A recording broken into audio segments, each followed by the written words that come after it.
Grand Cherokee Laredo for just $359 a month. Check one out at your Jeep dealer. You're watching Wish TV, your 24-hour news station. Now, News 8 gets you closer. It's kind of like Christmas shopping starting in July.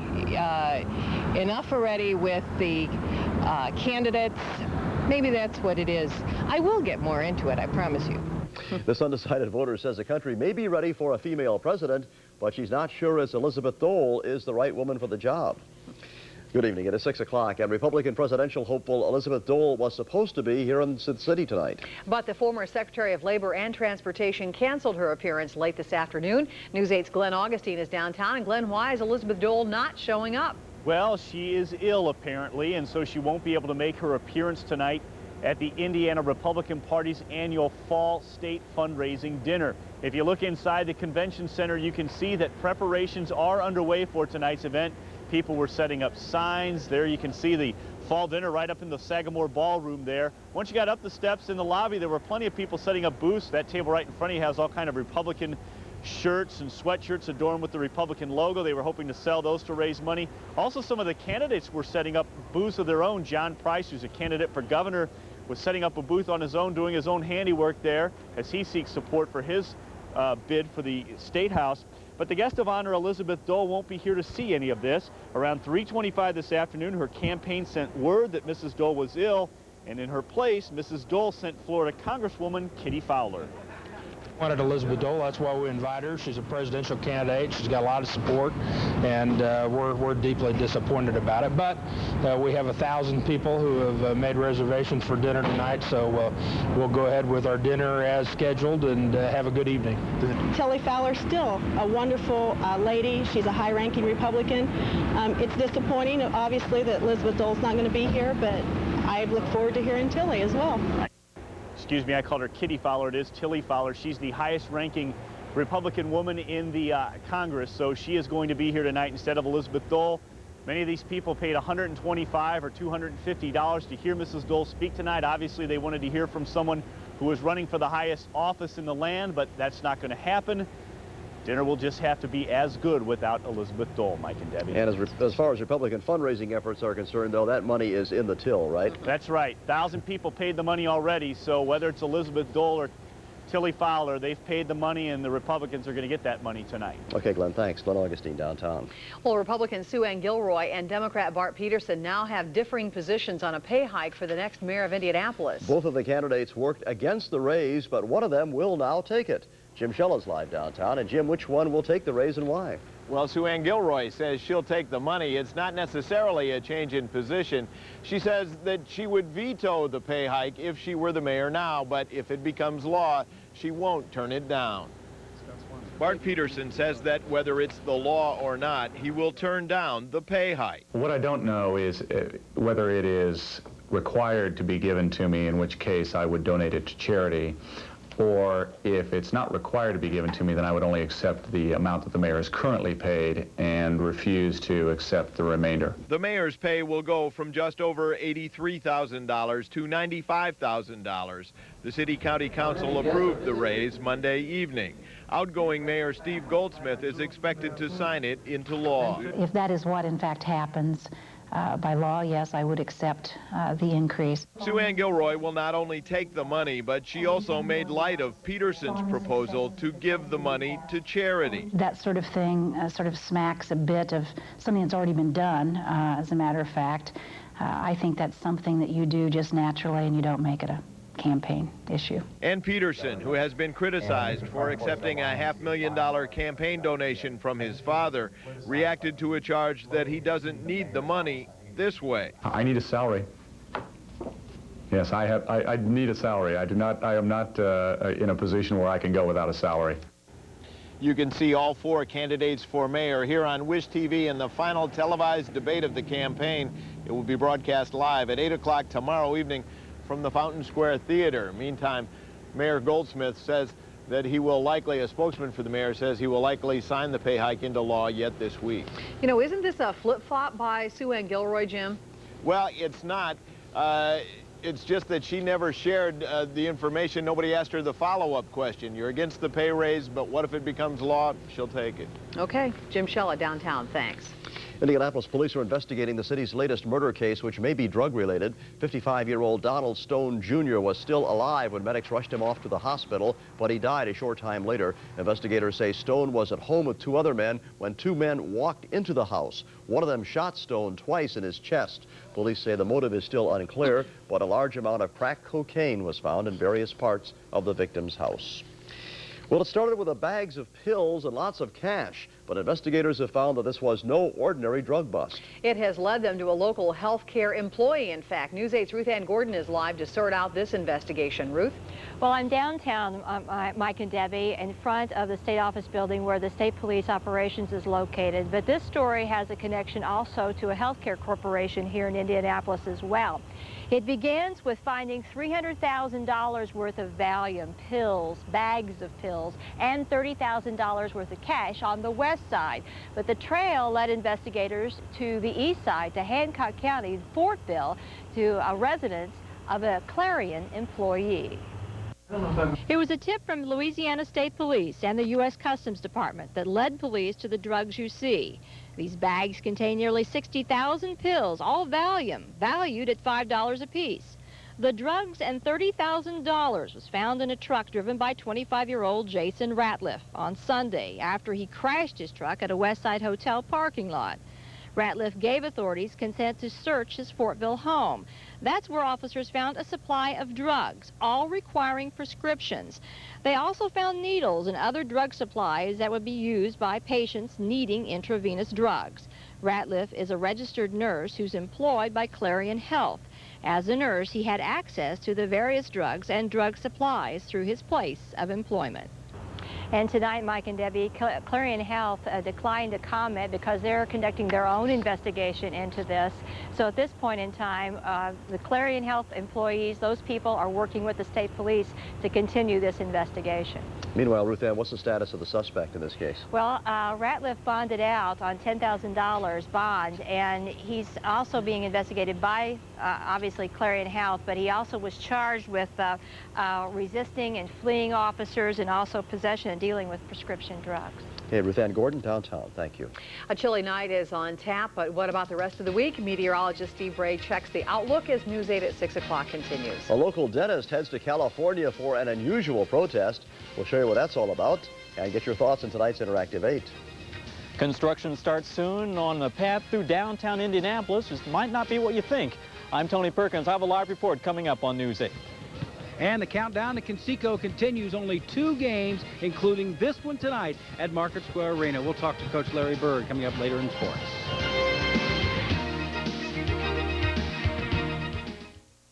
Weight, too much or too little is hard on unborn babies. How much should you gain? Plus, hidden costs of insurance payments and celebrity guests tomorrow.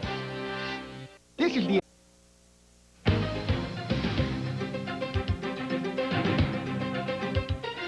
And I go on a run here every other day,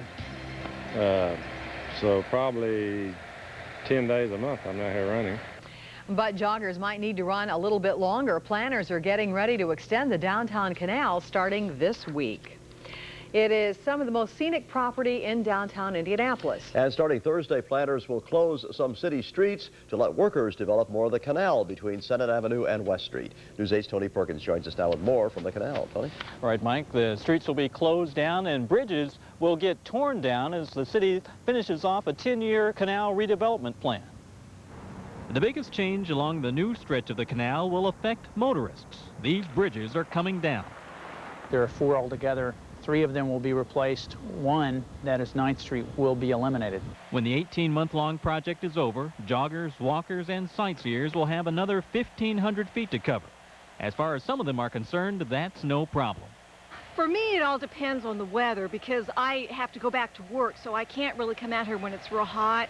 So, I mean, I've done this, walk the canal when it's been 0 temperatures. Yeah, I really enjoy it. It's a beautiful thing they've done here, and I really like it. It's very nice. Indianapolis has really done a lot with their downtown, and it's very nice. It means the canal will go more than 1.2 miles from White River State Park up to I-65. Could it go further? Well, I suppose where there's a will and enough money, there's always a way, but that would be a very expensive proposition and difficult logistically because of the interstate. Now those streets, 11th Street, 10th Street, 9th Street, and St. Clair will be closed and reopened at different points in time during the 18th months of construction. But the 9th Street Bridge will be closed down, torn down completely. It won't be rebuilt. 11th Street, for the most part, will be opened up as those other roads are closed down. So there will be some access between Senate Avenue and West Street. And of course, the whole project scheduled to be finished in the spring of 2001. Mike and Debbie? It's a beautiful area. Okay, Tony Perkins, thank you. Well, if you think there are more minivans on Indiana roads than elsewhere, you're right. As you can see from Chopper 8, there are a lot of minivans out there. In fact, a new national study ranks Indiana third in the use of minivans. The Census Bureau says Midwestern states in general have the most vans. Ahead of Indiana are Minnesota and Wisconsin. On the other hand, pickups and sport utility vehicles are more popular in the West. The same study shows Colorado leads the country in SUVs, and Wyoming is the #1 state for pickup trucks. I've got a van. Do you have a van? Used to have a minivan. Yeah, So I tell you, you've got to have one, it seems like. Yeah. Not really. I don't know. Here's Steve Bray now with a look at our forecast. Yes, we have a minivan too. One of our WeatherNet stations showing the extremes in temperatures over central Indiana today. Look at the high in Paragon, 62 degrees. The low this morning down to 29. How cool is it going to get tonight? Maybe cooler? The forecast is next. Its worst, we're at our best. The Wish TV forecasters. Steve Bray has been approved by the American Meteorological Society. Time of the year when you really miss the sunshine when you go outside at the end of the day. You realize it's just not as long as it used to be. That's right. In fact, it's probably, we haven't looked outside for a while. We've been in the studio for some time. But it's You're probably, busy. Is it dark right now? It is dark indeed right see, now. that's it. Exactly 11 hours of daylight today. Sunrise was at 7 a.m. and sunset was at 6 p.m. Take a look. Sunset this evening. Watch the sun go down. That's all we'll see of it right there. There you go. It's gone. It'll come back up tomorrow, though, Mike. Rest assured. 56 degrees for your high today, 38 degrees for the low this morning, 65 and 42 are where we should be on average. Sunrise tomorrow morning, 7:01, sunset tomorrow evening at 5:59. With that sun going on down, the temperatures are going down as well. 49 right now, 48% of the humidity, a southwest breeze, 6 miles an hour, the pressure 30.20, and that is on the rise. A cold front's moving into the state. We saw a few showers well out ahead of that front come through early. They really just kind of touched down in southeastern Indiana, now into Ohio. Behind this front, some clear skies, a couple of sprinkles in Illinois. But the air's so dry around here, those sprinkles will probably fall apart as they move in. So mostly clear skies tonight, although a few high clouds can move in. High pressure then moves in throughout the day on Wednesday. And take a look at Futurecast as we let it roll, because there's not much going to be going on. We are looking at clear skies all the way through the day on Thursday. That high is just going to sit there right in the Ohio River Valley. The one thing it's going to do is maybe even bring in some cooler air.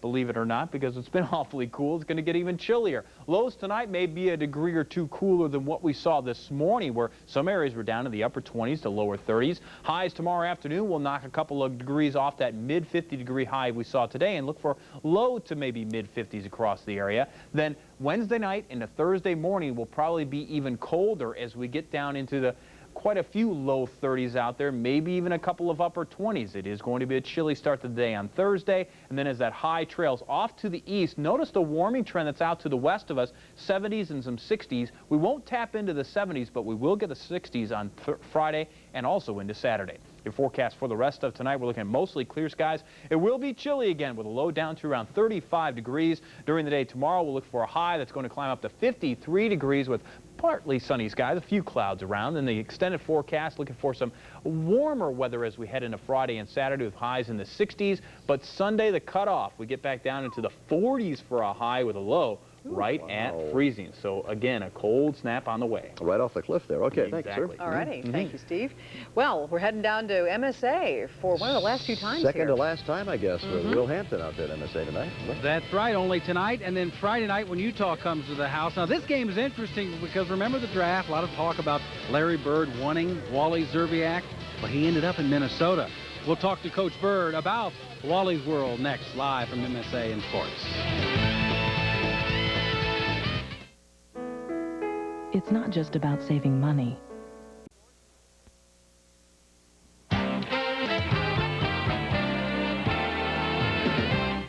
Back live at Market Square Arena tonight, the Indiana Pacers taking on Minnesota, one of the young gun teams in all of the NBA, a team that, of course, would like to make a run in the Western Conference playoffs this season. It's my pleasure to welcome Billy Knight to the broadcast. Mr. Knight, I know last year there was a lot said about Larry Bird wanting or not wanting Wally Szczerbiak in that draft pick.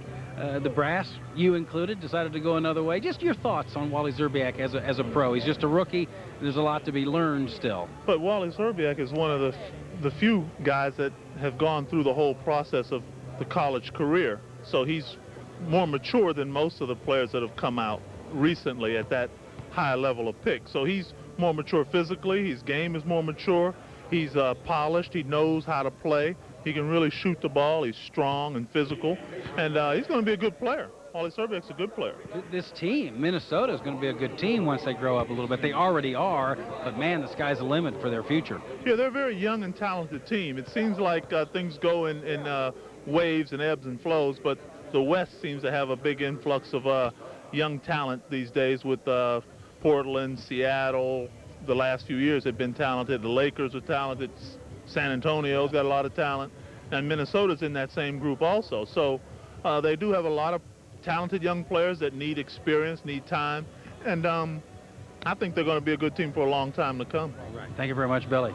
Okay. Pacers against T-Wolves tonight. They get started at 7 o'clock. Now a little Purdue basketball. This is a team that held its media day today, of course, coming off the Midnight Madness last Friday night when things were all smiles. Of course, after the rocky offseason with the NCAA probe, Gene Cady glad to be back on the court and talking basketball again.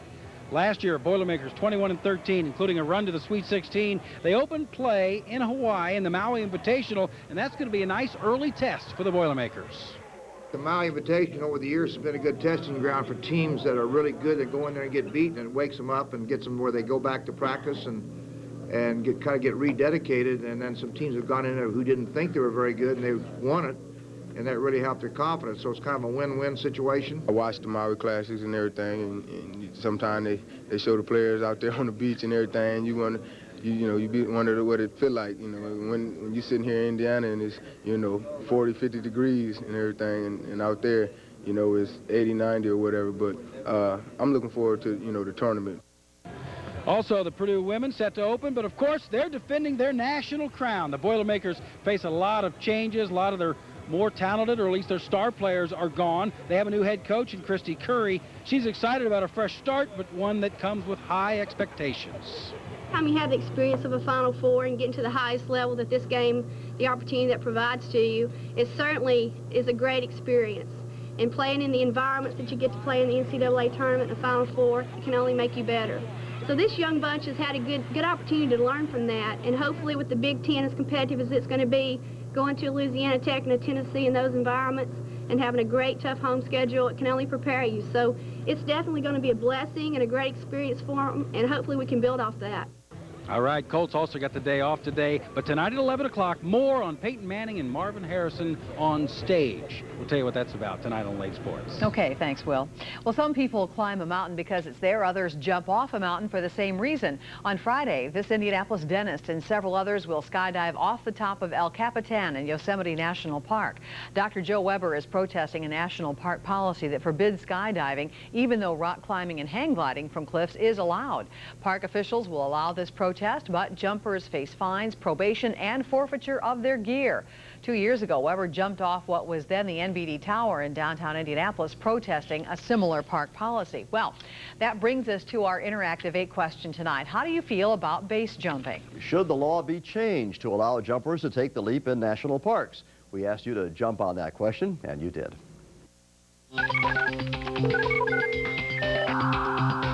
We received this email on the subject. Why shouldn't base jumping be allowed? If the jumpers sign a paper stating that they will be liable for their own lives, then the taxpayers won't be left paying their medical bills. Just let them jump. It can't be any worse than bungee jumping. It is safer to do it in the national parks, and yet it is still a danger to the people themselves. So, I mean, out of concern for them, I can see why they're, making that illegal. If they want to jump off, hey, I would think security-wise, though, I would sign them off on insurance and everything. that we're, as the public, are not held responsible for their actions. I feel that base jumping is a waste of taxpayer dollars. If someone gets hurt, our taxpayer dollars goes to find the people and get them to the nearest hospital, and they're not paying for it. We are as a community, and I think it's wrong. If they want to put themselves in a position to do something crazy like that, then let them do it, I guess. Wow. Thanks again to everyone who called, emailed, and faxed their responses to us, also the Man on the Street interview. Now, here again are all the ways you can reach us with your Interactive 8 comments or your mailbag comments about our newscasts in general.